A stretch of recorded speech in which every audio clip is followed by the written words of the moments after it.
Alright, today we're going to be making the armored cannon beetle with polymer clay. So this is one of my favorite enemies in Pikmin. It's also one of those enemies that only appears in Pikmin 1. And I know a lot of people, including myself, get annoyed when they don't bring back certain enemies or characters in later games. But at the same time, it also kind of makes them more special.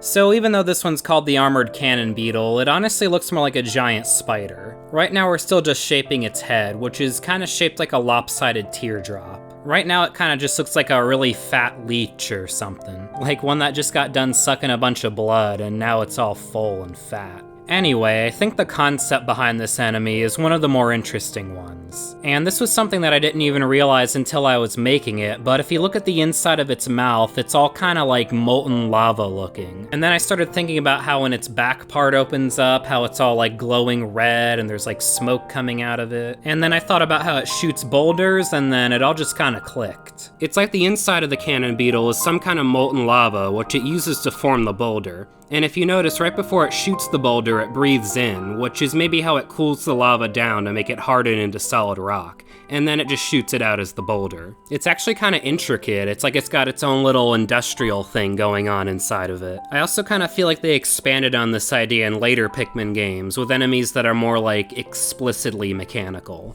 Like with the man-at legs in Pikmin 2, which is basically just like a giant robotic spider with a Gatling gun. Anyway, right now we're just finishing up making the little blowhole thing in its head. The thing that you throw the Pikmin into to make its shell open up. But now it's time for the most important part of the video. It's snack time, and today we got an Aldi 4-cheese calzone. Anyway, now it's on to making the legs, which are gonna start off as these kind of like log shapes, but then we're gonna form them into these almost like slanted teardrop shapes. And then add the little tan padding on the underside. This is also one of those enemies that you fight twice in the game, but I kind of wish you just fought it once. Like that first time you fight it in the Forest of Hope is so memorable. And then the second time you fight it in the Distant Spring is just like the same exact fight again with no real switch ups. It almost feels like there was supposed to be some kind of new boss fight this second time, but then they just like copied and pasted the same boss fight again because, I don't know, maybe they were like running low on budget, but that's just speculation. Anyway, now we got the legs attached and he's ready to bake in the oven. Also, American Dad was on in the background, and this line just happened to match up perfectly.